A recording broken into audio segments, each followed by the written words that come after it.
So it's showing that we're live at the moment. So Claire will go and do her stuff to get her showing up on her screen. So while we're waiting for Claire to sort the technology out, welcome Lee from Play9. Hello. Yeah, we were commenting and saying neither Claire or my name actually could have all those E's or anything like that to have such an impact. So yeah, I've got a bit of name envy there, Lee. It's probably a bit of Lego is probably what's happening there. Just trying to feel like I can actually shorten it. Oh my God, Lego. But bless you guys. Thank you so much for having me. I super appreciate it. You're very welcome. So just a bit of an intro. So I'm Sarah from Berkshire Dog Training, based in Reading in Berkshire, and I look after and support clients who have puppies from 8 weeks old up to mature adult dogs and everything in between, specialising in dogs that do like to chase wildlife and have high prey drive. And so welcome, Lee. If you want to give us a bit of an intro, we met you, didn't we, at the Edition Dog Live early in July, wasn't it?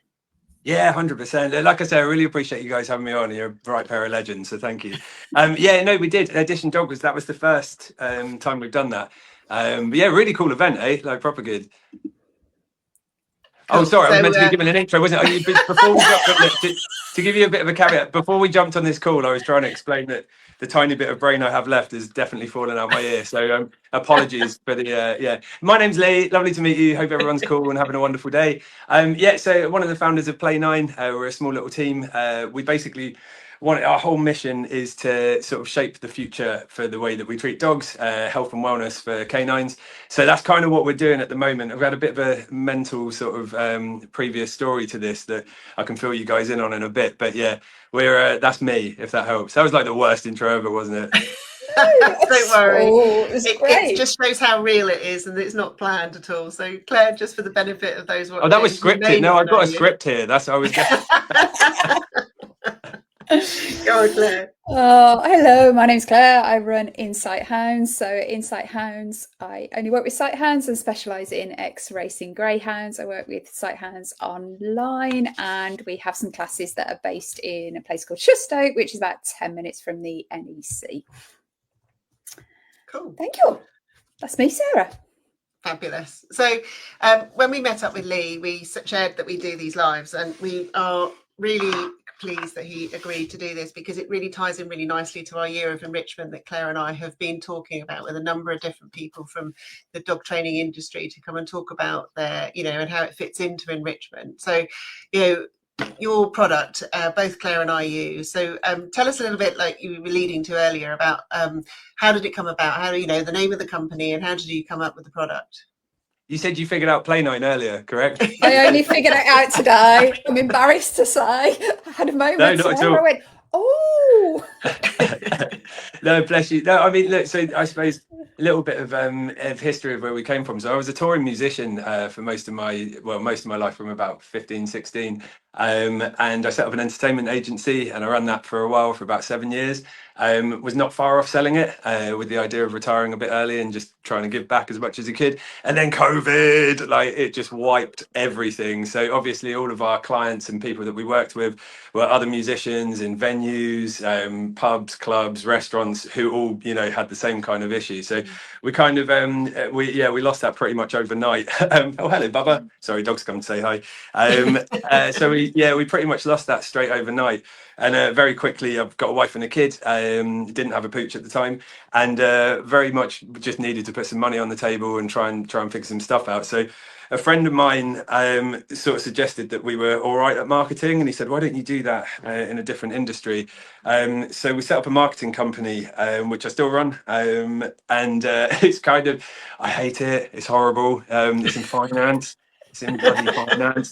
So look, word to the wise: if you ever want to, enjoy a business, don't do anything in finance. The problem is that you have to kind of deal with people that only care about money and nothing else. So their main driver is just that's what they want to do. So their decisions, in my opinion, are normally based off of how can I make the most cash in the quickest way. And I wasn't raised like that. So I'm not interested.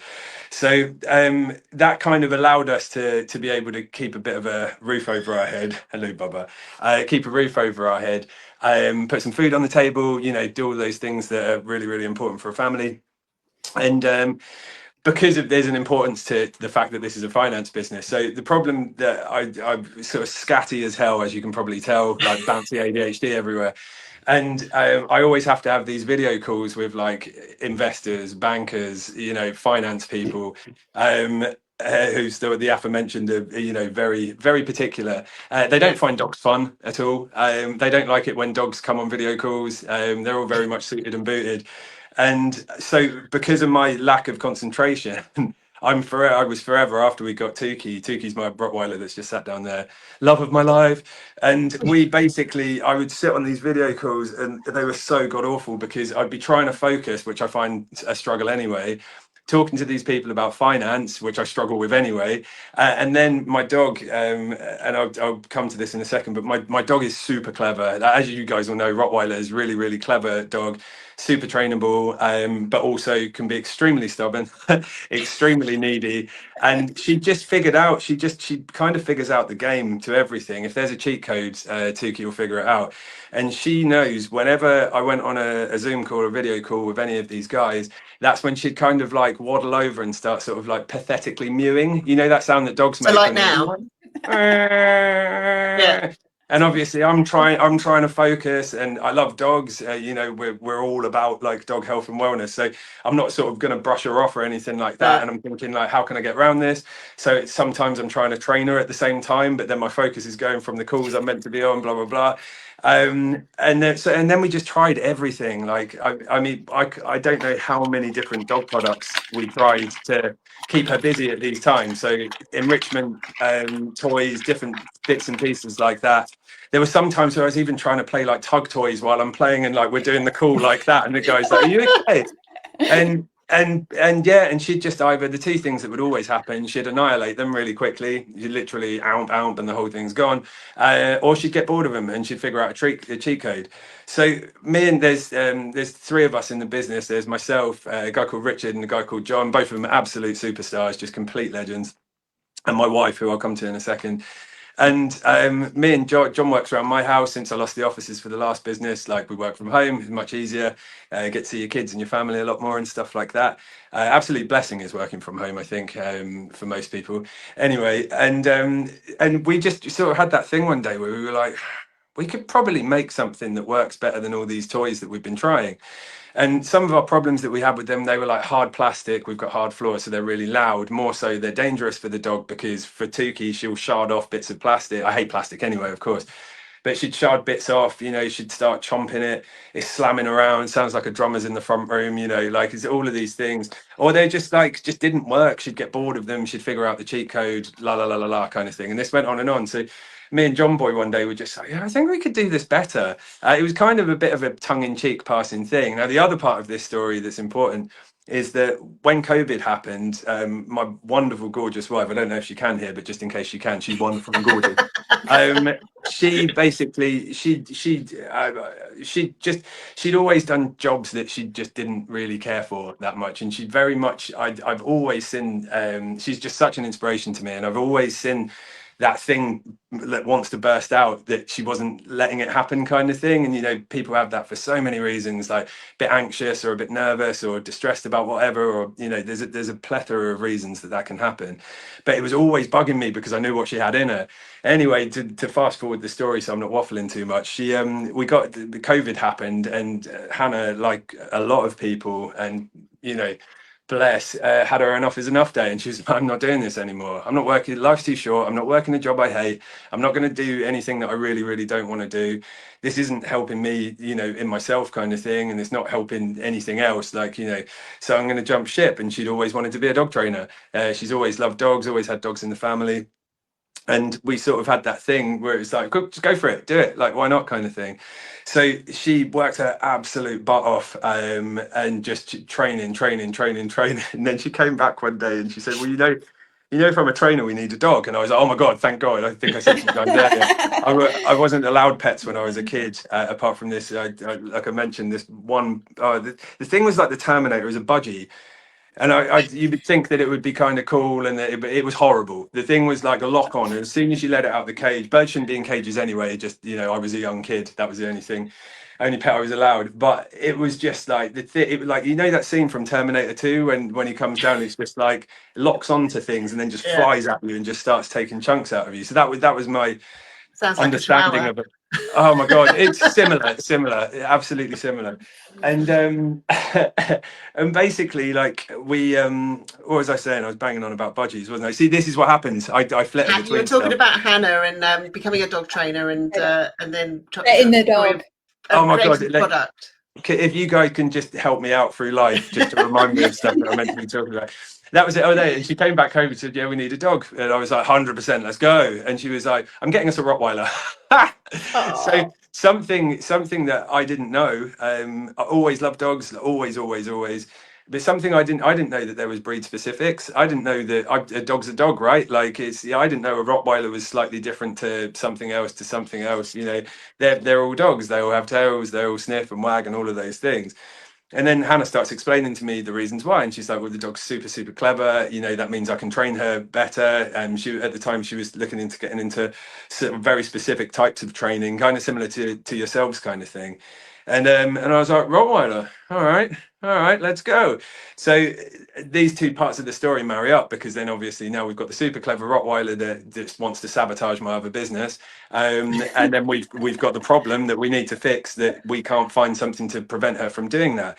So yeah, me and John we were like, yeah, let's just come up with something. Let's see what we can do. And we went to Richard, who's the third guy, who's just ridiculously clever, like proper superhero genius kind of thing, and sees the world in a way that not many people do. And we were sort of he's a cat person, by the way, so you can boo. But we were trying to explain to him, look, like, we've got this problem, we want to fix this thing, dog toy, blah blah blah. And we were sort of explaining what it was, and he was like, "I know the shape for that. I know a shape." Because one of the things that when we explain that Tukey keeps figuring out the cheat codes, and you guys might have had this with some of your clients with your own dogs, where they'll be clever enough that, you know, you'll give them, I won't say the K word, we don't use the K word, but you'll give them one of those toys, you know, and they'll figure it out and they know what to do with it, and it lasts them 2 seconds instead of 15 minutes or something like that. And he was like, "I've got an idea. I've got this specific shape that I think will work." So I've got, of course, product placement. So so the idea is, hey, oh my god, I left mine downstairs. Let's go. I have it on the desk. It's downstairs. Oh, bless you guys. So the point is that one of the main things that we wanted to fix, apart from the fact that we didn't want to use plastic and we didn't want to use anything that was dangerous for dogs or anything other than enriching and helpful and, you know, great. So we sort of developed this special type of like squidgy kind of weird rubber. You can actually run these over in a car. I don't know if I told you that before. Wow. Yeah, yeah, and they just pop back into shape. It's hilarious. We have done this. But one of the main things was we wanted a slow feeder and an enrichment toy, but we wanted it to recreate the hunt, and we couldn't find anything that sort of that gets the dog's prey drive going. So the closest thing we could find was the wobbler. Do you know the big? Yeah. So wobbler. Yeah, the K word wobbler. So that was obviously, like, that's hard plastic. It's really loud. It's actually, I mean, she's annihilated the two that we got her, and again, bits of plastic sharding off. Just, you know, I've had a German Shepherd client use it, and, you know, because I lent it to them just for an enrichment exercise, and I was like, okay, this isn't quite how I left it.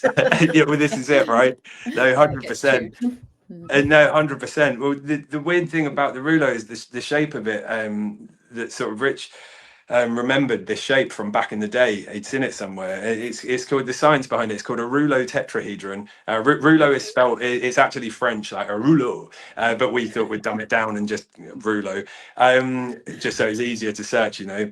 But the point of the shape is called a shape of constant width. So it means it's as long as it is, wide as it is, deep as it is, shallow as it is, like, it's exactly the same amount the whole way around. Now, the interesting thing, or one of them, if you put two of these next to each other and you put a flat surface on the top, the surface will move like it's on a sphere. So if you, I'll send you another one, so you've got two each. But it's crazy. You can, like, planks of wood on there, and they will just move like completely fluidly. But the point is that it self-propels as well. And we're thinking, right, if we stick one hole on the front and then the other, they're just scent holes, so obviously treats don't come out of those. But the hole on the front, that allows it to only jackpot or cash out when it lands on that side, and even not every time, because it depends on how it's moving, but the rest of the time it will kind of sort of self-propel and it moves erratically. And we figured, like Anna said, this kind of recreates the hunt for the dog. It's the one thing we're looking for, and we couldn't find any other product out there unless they were battery powered, and there's no way I'm giving a battery to my dog, right? Yeah. So I mean, it's like dynamite. So we got sorry, I've got the props. So one of my old friends, he's a sax player in one of the old bands I used to be in, the old touring band, and he's super techie, and I knew he had a 3D printer. So we were like, dude, can you like have a go at this, coming up with this shape? So I don't know if you can see, it's all battered up because it's made. This one's made out of some kind of weird, I don't think it's plastic, but it's something that you use on 3D printers. But he sent this out, and then we were like, right, cool, well, let's see if it works. And we filled it up. Sorry, she's looking. Hello, Bubba. We put it on the floor. Put it on the floor, and Tuki just started playing with it. And we were like, oh my God, she's literally using it exactly how we were hoping. And 15 minutes goes by, 20 minutes goes by, and we're like, oh my God, like this might actually be a thing. So we thought, you know, she's one dog of many different breeds with many different temperaments and many different ways of playing, and, you know, many different things. So we were like, okay, well, we need to see if there's actual proof of concept here other than just my own dog. So we put an ad out on Facebook, just saying, we didn't mention anything about what we were doing or who we were or anything like that. At this point, it was just an idea. And so we put this ad out just saying, do you have a dog? All shapes, sizes and breeds wanted to test out a new dog product, and that's it. Please get in touch. And we just got flooded, like absolutely flooded. So so then me and John decided to drive around the countryside. So I think we ended up with about 70 or 80 in the long run that we sort of shortlisted, and we wanted something that worked with all shapes and sizes and breeds and stuff like that. So we sort of picked out, you know, from lurchers to Great Danes to Chihuahuas to like everything that we could find within sort of a 20-minute, 30-minute drive from my house. And then we spent like 2 months driving around in my beat up Toyota, and we'd park outside someone's house. We'd take the prototype up to the door, knock on the door. Hello, how's it going? You're the people that are testing our dog product. Here it is. We're not going to tell you what it is. We're not going to tell you what it does. We're not going to tell you how it works, any of those things. Can you just take it in the house for like 15 minutes? Give us a shout when you're ready. We'll be sat in the car outside. And they came out, and then most of the time they gave their feedback there and then, but we also sent them, like, we were like, do you mind if we send you like a feedback form just to fill in? Brutal honest feedback, like everything that you can say, like, look, what you hated about it, what needed work, what didn't work, la la la la la la la. And out of all of those dogs we tested it on, we had one person that gave slightly negative feedback, and everyone else was like, oh my God, where do I buy one? They were like, the pricing that we were suggesting, we didn't even say that. We said, what sort of price would you pay for it? And people were hitting sort of where we were hoping for. You know, how was it used? How long did it last for? You know, did your treats fit in it? And literally it was 99.9% came back and was just like, yeah, where do I buy one? So we were like, I think we've got a thing here, boys. Like, I think there's actually something we can do here. So then, fortunately, thanks to Hannah, because she obviously has been consulting us. We all love dogs, but like, she's the complete expert kind of thing. So she's just been consulting us with, okay, you want to make it out of this, you want to try this, la la la. And we ended up just sort of back and forth in developing. At the same time, we were trying to make friends with people that were dog experts, force-free, you know, vets, like people that we respected and that we wanted to hear their views and opinions. And we sent the prototypes out to them. They came back, they had the same feedback. Obviously the main thing that was the like, oh, it will be made out of something nicer, right? And we're like, yeah, it's 3D printed, so it's fine. And to completely like stop my waffle there, because I will just go on for ages. I just love talking about this thing. That's kind of our story in a nutshell, up to the point that we decided to get it manufactured. So does that help? Is that helpful? Yeah, definitely. I mean, the passion definitely is coming through for sure, Lee, in that sense. And you know, it's and I think both Claire and I, we have them, don't we, Claire? And we can absolutely agree that you know, your Izzy and Freddie love them, don't they?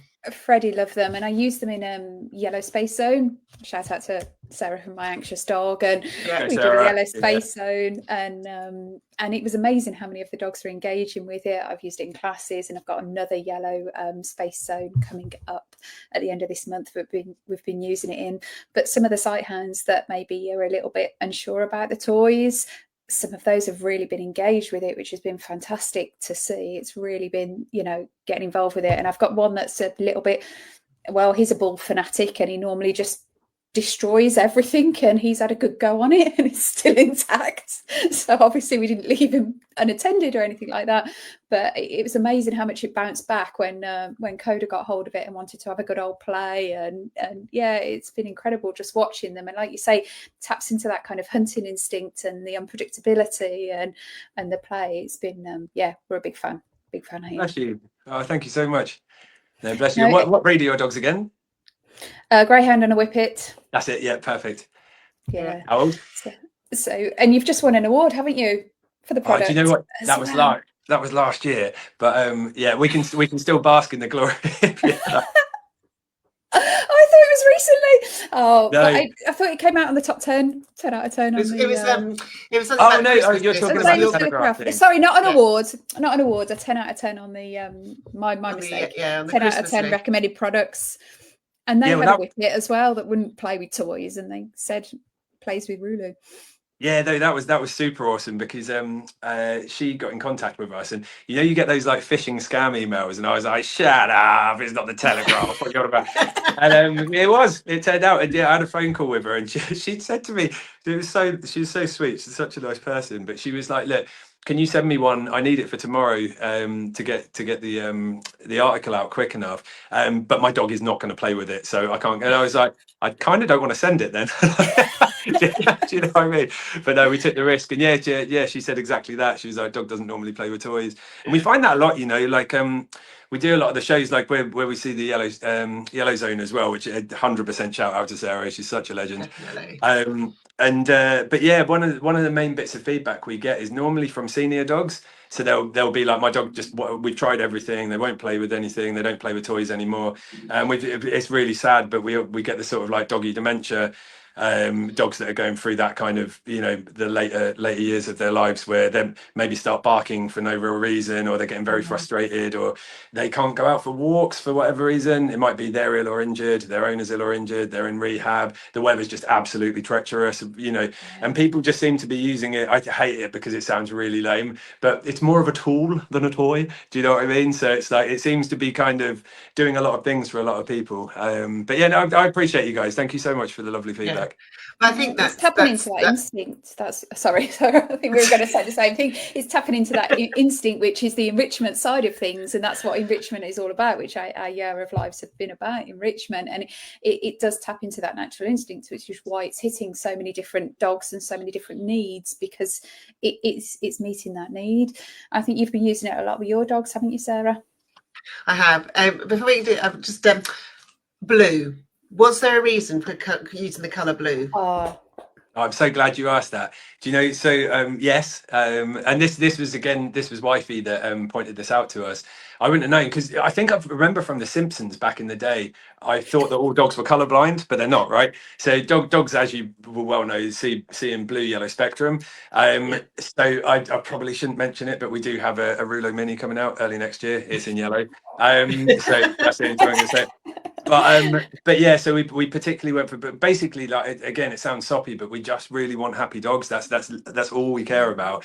And the problem is, when, you know, there's some products out there that are red, but the reason that they're red is because it draws the customer in, it draws the human in, and it's still amazing products, like, completely. I'm not dissing anything, but we wanted to do something with Play9 where it's so dog centric, and it's just about what's the best thing for the dog. Can we help educate? Can we help you understand exactly what you guys are doing in such a fantastic way? You know, can we help the pet parent to make the dog's life better, and vice versa? I think is what we are. Yeah, and I thought that might be the case, because I didn't know, and you know, obviously knowing the colour schemes and things, but you know, not to ignore your question, Claire. So Manu has the the K brand of toy and was really liking it, and you know, goes around, but this is on next level. Okay. And he, we've got different types of flooring, and he'll play around with it. I do ration what I put in it for him. I don't know how full you need it to be, because again, if you do get one, I've kind of been putting a cupful in there just to sort of keep him occupied. I don't know if it, if with your Lukey that you fill it up to the brim to keep her entertained when you're on other Zoom calls or not. Oh God, no. It would be one No. No, she would eat it if we filled it up to the brim. Right. Okay. But no, we're sort of, again, we're just super about the dog welfare. So we're very, very particular about sort of how much, what kind of foods we use. I can tell you, I mean, it'll make you potentially screw your faces up, but she only drinks. I don't know. She only drinks bottled water. So. Oh my God. But you know what, right? Honestly, she's 4 years old now. The first year we had her, so Hannah knows so much about dog training, but we were finding our feet with dog nutrition. Like, had no real It's idea. a minefield. 100%, 100%. And so the first year we kind of went off what the what's the word? The breeder sort of said to us, look, you should use this particular stuff. It was kibble. I'm sorry for my sins. Like, we didn't realize. And and so and there's nothing wrong, you feed your dog what you're going to feed your dog, you do you kind of thing. But for us, we had this thing where it's kind of like, I just want my dog to be as happy, as healthy, and live as long as she can. That's all I care about in this situation. So we started going down the rabbit hole, and it is one hell of a rabbit hole, like you say, of what's the best things to feed her. Anyway, that first year where we had no idea, she had, I don't know how many vet appointments, like 5, 6, 7 kind of thing.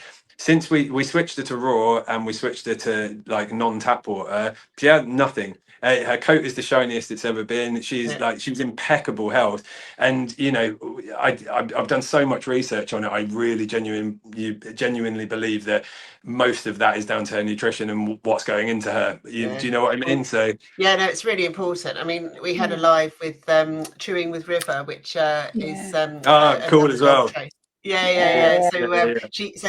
but feel free to watch that live back. Well, no, I didn't know she was on there. Absolutely will. Be found on either of our channels on YouTube, where this will eventually go, because Facebook just throws them off after so many months. Days, mine have filtered water as well. I'm on board. Well, it's the thing is, I remember someone saying it about humans before, and it was like, it's something about like what you put into your body, and people are always like, it's so expensive to eat healthily, it's so expensive to go to the butcher or the greengrocer or whatever, and it's like, cancer's way more expensive than that. And I don't want to get to like 50, 60, something like that, and then have all these medical bills because I haven't looked after myself, and I don't want the same for my dog. Do you know what I mean? So I'd rather do like a little more outlay now where we can, and you can deal with those things cheaply as well. Like you can work around it and figure out ways, kind of thing. But to go back to your original point, we definitely don't fill the whole Roolo up. That's good, because people wouldn't know, whether to do that or not. And part of the excitement about it is actually having the movement of the treats that are in there. So it makes perfect sense to me. But I think it's important to share that information out there and stuff. And we had one of the. Sorry, Claire. I was just going to say, one dog that I loaned it out to, the fabulous Jimmy, he wouldn't have treats in it because it slowed it down too much. He preferred it without treats. He would just chase it for ages without treats. They're like, it's great, but if we put any weight in it, it's a bit slower, and he doesn't like bless it. him. So he just plays with it without anything in it.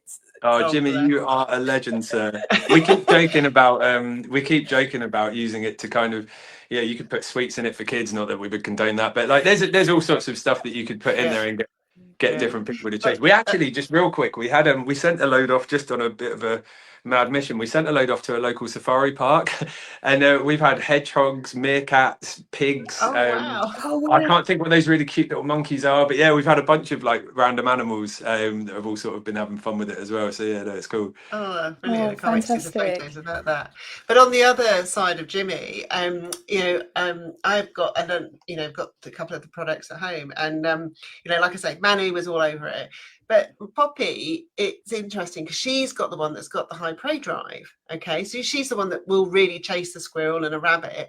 But actually, when it came to it, she was little bit more uncertain about it. And as a trainer, I know that when we introduce new items, we need to, I always put everything on the floor, okay, and give them their space and confidence and stuff. Now, Manu was straight in there and it was already going around.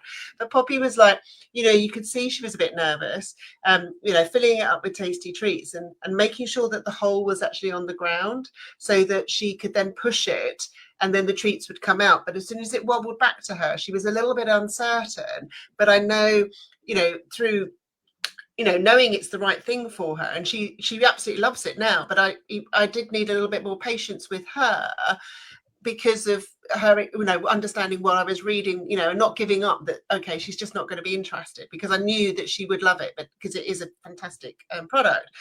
Any thoughts or comments around that would help me as a dog owner as well, or in those situations?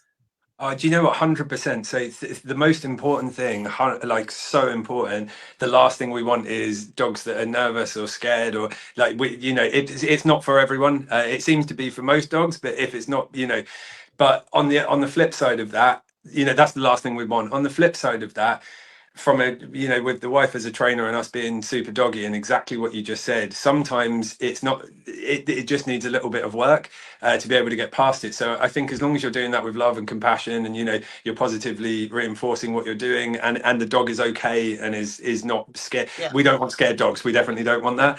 But we've found quite a lot of times we've had some customers, there's two things. So we've had some customer feedback where they've said, like, I've been trying this for like 3 weeks and they've finally got it and now they love it and it's amazing. And then we've had some people where they've gone like, yeah, I put it down on the floor and it doesn't work, so I want a refund. So I think that the thing that I've learned is you're dealing with, because you're dealing with people, it just really depends on how much effort and love and compassion that person wants to put into their pet. And you've probably got the similar with clients, where sometimes maybe they've got a lockdown dog and they didn't really have any idea how much time and effort and care that takes. And and then some of them, they've gone really positively and gone, do you know what, I need to learn this, and they've put the effort in. Some of them don't have the time, and whatever's happened there. So I think to your point, you can definitely train dogs into using all sorts of things, inclusive of the Roolo. I just want to caveat that with, like, we definitely, if it's not for them, it's not for them kind of thing. We're definitely not about, like, we don't want to make a sale over have a happy dog, if you know what I mean. Don't give up, I think, is also, but also just see, because actually she's just, whereas Manu just loves rolling around, she's just happy following the treats as they come out. So there's still an enrichment element there. It's just trying to work out what your dogs are enjoying and making sure that works and stuff. So now we have got a question from Jane about a staffy, right? Oh, I thought it was going to be, why does he look so much like Brad Pitt? But unfortunately, I mean, obviously, if you took your hat off, we'd be there, wouldn't we? But she has got a gorgeous staffy, and he is very, very chewy and just typical staff. And my boy's part staffy. So she says, "Is it really indestructible? How much can you convince Lee?" Oh, do you know what? I wouldn't want to convince you. I'll give you my honest answer is there's no such thing as an indestructible dog toy. So if any company ever brands their dog toy as indestructible, they're lying. Secondly, I love staffies. Please give the pooch a big old squish from me. Thirdly, so what we did, we'd always suggest that you supervise your dog when they're playing with anything, any type of toy, chew, like any of those things. However, because the last thing we want is unhappy customers or anything like that, we've got a 1-year guarantee on it. So if your dog does buy the Roolo, if your dog buys the Roolo, that would be a mad. If your dog buys the Roolo themselves, that would be good marketing. If you do grab a Roolo for your dog and your dog does start to chew at it and it's too much and it's not working, just let us know and we'll sort you out and we'll full refund you. You can gift the one that you've got to local pet charity or Worthy Pooch Pal or any of those things. But yeah, don't let people lie to you and say that you can get indestructible toys, because you can't. Brilliant. I hope that helps. Sorry. Yeah, no, definitely. Well, I've responded to her. So, we're back to a follow-up question. Where can she get one? So, do you want to tell us where we can get? I feel like this is loaded, but it's not, I promise. It's No, So, it's not. No, thank you, Jane. She's Thank well you. done. No, Great she's not at question. all. Great time. Oh, super appreciate you guys. If you want to do the support a small business, then our website play9.co.uk is the best. You can get them on Scamazon as well. You can get them in Pets Corner. We're super lucky with that as well. You can get them in, like, we're stocked in quite a lot of independent pet stores as well. So if you want to support your local business, chances are if you nip down to your local pet store, they should have them. But yeah, website or any of those. If you just type in Roolo or Play9 into Tinterwebs, it should come up. I'll put the link in the chat. Thanks. Bless you. Thanks, You're Sarah. very welcome. So, Any other bits of Lee, so- advice or anything you think we need to know about Lee before we say our farewells? Because I think that's been fantastically informative and it's been great chatting. But I don't want to make sure that there's any other nuggets of your brain left that we can tap into. I mean, well, there's definitely no nuggets of my brain left. The thing is, just to give you a rough idea, we only launched last Christmas, not the one just gone, the one before. So we're like a year and a half old. We managed to get into major retail in like 3 months, and it just we've bootstrapped the whole thing. So we're kind of everything's by the seat of the pants at the moment, kind of. And from then we've since been. We basically can't keep up, so which is where my brain's gone. I had a little brain, and now there's nothing. But I mean, I don't know if it's a nugget, but like I said, we just want happy dogs. We just really want to try and make a dent, big or small, into that kind of world. So any feedback that you've got for us, anything you want us to try and do better or anything like that, please just do let us know, because we'll jump on it. Well, we didn't know when we organised this, but do you know it's 100 days to Christmas today? Oh, you did it! You done did it! I can't believe you mentioned Well, it. it's just coming up. It's coming up all over the socials, and I know.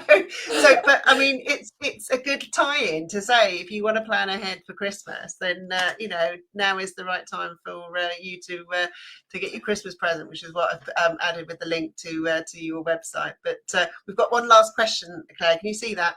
Yeah, well, it's kind of a comment. Chris says that our colleagues have had their Roolo for over a year and it's still going strong. Yes, thank you so much for the fantastic. support, buddy. Appreciate it. Fantastic. And Lee, what's in store for the future? Are you allowed to tell us or not? Or Do you know what? As you asked so nicely, top secret?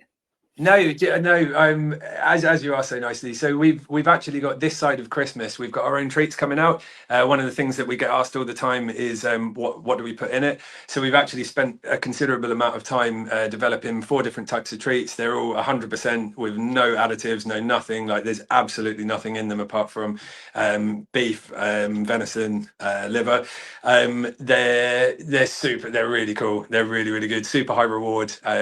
Great for training. Great for sticking in the Roolo. So we're going to be launching them soon. They're actually going to be called Tuki's Treats after Tuki. Just because we test everything on her. So we've got Tuki's Kitchen. We actually made this cool little cartoon of her in a chef's hat. So you'll see that when they come out. This isn't massive. We'll launch this properly and tell everyone about it. But this is and then we've got, like I say, we've got products for days. So we've got ideas for products, but the problem is everything's cash flow at the moment. So because it's busy, we're just about to launch in America, Canada, and then a handful of European countries as well. But the problem is you have to cash flow everything in the first instance. And because I won't get too businessy, but we wanted to bootstrap it so that we didn't have to get investors on board too early days. We didn't want the company to have the shares taken out so that then we lose, basically we don't want to work with people that are just interested in a return on investment. So we've hence the lack of hair. So we are so to answer your question, we've got the treats coming out this side of Christmas. We've got the Roolo Mini coming out at the start of next year, and we have got probably about 20 other products like that we've really tried to be innovative with, kind of similarly, that we just need to be able to find the cash to bring them to market. But hopefully we will get there. How about you guys? What's new? Oh, that's so exciting. That's so exciting. Yeah. No, can't wait. Well, we've got some. Well, I mean, we're going to have some great lives, even as good as this, with some people lined up. I mean, Claire and I are being super organised for next year. We are. We're on the case. So, and we've got another toy, Tug Enough, which Tug Enough are awesome. Yeah. Wicked company. Yeah, so Danny's joining us in November, isn't he, Claire? And he he's just a service in really October. exciting. So, in that sense. But so we've got a few good people coming up over the next few months that we can't wait to chat away to, like we have. And it's been a brilliant chat, Lee. Your enthusiasm has been, definitely shown for the products and your care and consideration for the dogs and their owners and how they benefit. So thank you very much for your time tonight. Oh, do you know what? Absolute pleasure. Sorry if I was a bit waffly and off my game, but I very, very much appreciate what you guys do. You're both so fantastic, and I really just do appreciate you having me on and chatting shop. Appreciate it. Thank you. No, it's fabulous, and we can't wait to see what's coming in the future as well. We'll be keeping an eye on everything. So thank you so much. Absolutely. Oh, that's a brilliant finish. Jane's just put a comment to say I'm off to order one. Thank you so much, Jane. She's got some great comments in as well. Yeah, tell her to keep in touch. Please let us know your thoughts, feedback, and everything. We'll get some photos. Yeah. Oh, thank you so much, Lee. That's Thanks, guys. Thank you. Bless so you guys. much. Have a wonderful day. Thank you. Bye.